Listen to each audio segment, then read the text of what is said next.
How did I bump into local food and that whole food culture? Was here where I'm sitting. Outside is the Galway market, and myself and my brother had a stall there. And I remember we started to sell cheese, but it was the first journey down, I think, to Veronica Steele in Malines, and then dropping into Gubeen and Durris. And I think it was the scenery of driving between each farm, and then the welcome I got on each farm. But most importantly, just entering into the cheese, into their maturing rooms and their curing rooms. Just the aromas, the smells, the textures. I laugh sometimes. One thing that fascinates me is that when I'm in Italy, the food and the slow food movement had its origins in the left. It was almost they're fighting for the working class right to eat good food, to sit around with each other. And what always interests me is how that passion, when it travels across the sea to England and Ireland and America, it comes from the left and almost becomes middle class. I think that's a great area of interest to me. I remember once being at a debate up in Dublin. It was after some referendum, and it was decided in the media that day that Ireland was split between the right and the left. And I remember saying to the audience that I'm going back to Galway, I'm going to drink a bottle of red Barbera from O'Dara, and if I was in Italy, that would make me a communist, but in Ireland it makes me middle class. Heritage and Irish food, I mean, it's a fascinating topic. We go from the famine, even before the famine. But I spent a lot of time in Italy, and always wondering, our Irish food heritage, Irish food and tourism, and you go over there and they're all great. And I remember tasting wine in one tiny little area, and I was tasting a Barbera. And then I told the lads that I tasted one the day before, across the other side of the valley, and he looked at me. He said, you drank there, Barbera? God, I wouldn't feed that to my dog. In 1850, they changed the size of their barrels, and since then it's been nonsense. And I suddenly realised, God, I've suddenly copped it. These guys use food to hate each other. So it's each town and each village has its pasta this shape, and they wouldn't touch the locals, and each town, the rivalry is, they use food to create their own little identity. And of course, they might really disagree with the winemaker and the other valley, but one thing, they'll all join together, all the valleys, to say that they're better than the area 30 miles away, and that their little county is better than that county, and that their region is better than the region down south, and of course Italy is better than France, and Italy and France is better than the New World, and this goes on. So, and I was thinking, like, in Ireland, we don't have that. We've got Gaelic. So I was just thinking, our culture is much different. We use different forms we have different ways to identify ourselves. So for us, we hate the next village up to hurling. So, GAA is our food, and we can never create a culture like Italy. It's not in us. We are who we are. We have an identity expressed through writing, expressed through music, and expressed through sports. I mean, look at Italy. Overpaid, spoiled soccer players falling on a football field. So we are who we are in Ireland. We express ourselves differently. We don't have to create this mythical great food culture. We have it. It's just not the most important thing that we have. And I remember coming into their little pantry on the formica top, and my mother was rolling out a sheet of pastry. And that sheet of pastry must have been 4 foot by 4 foot.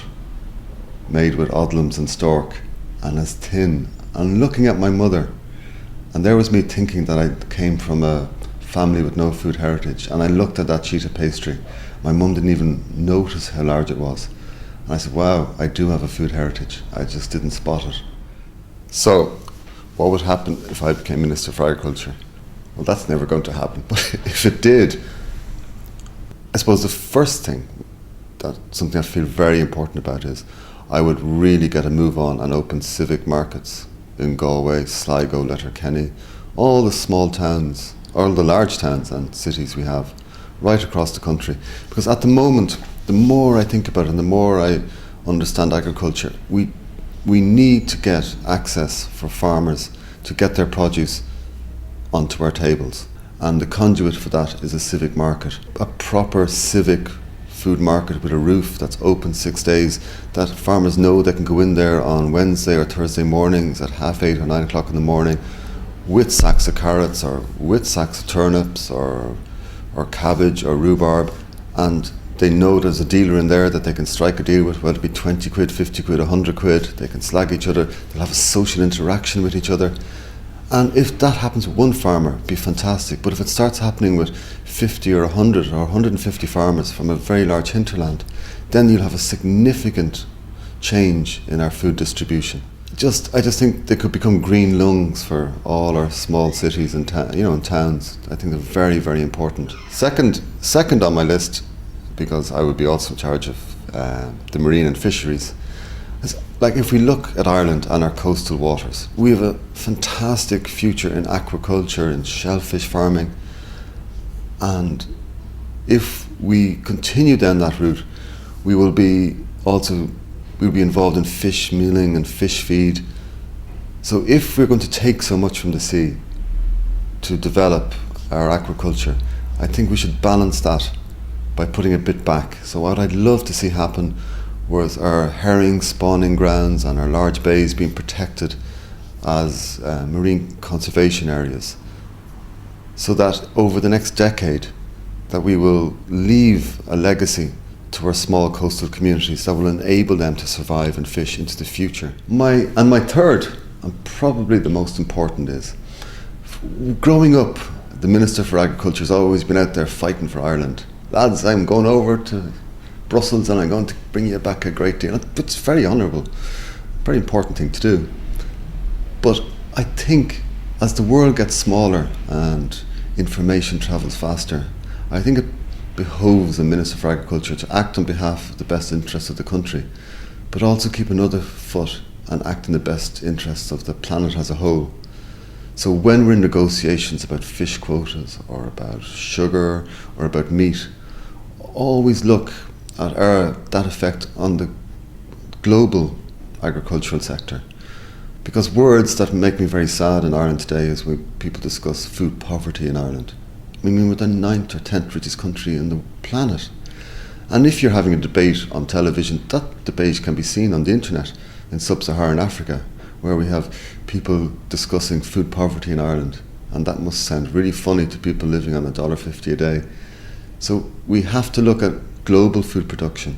And particularly when there's science coming down, we're all debating GM, but we haven't even discussed nanotechnology. There is so much science coming down. And I would like in the future that our Minister for Agriculture campaigned to embrace science, embrace technology, but from a green perspective.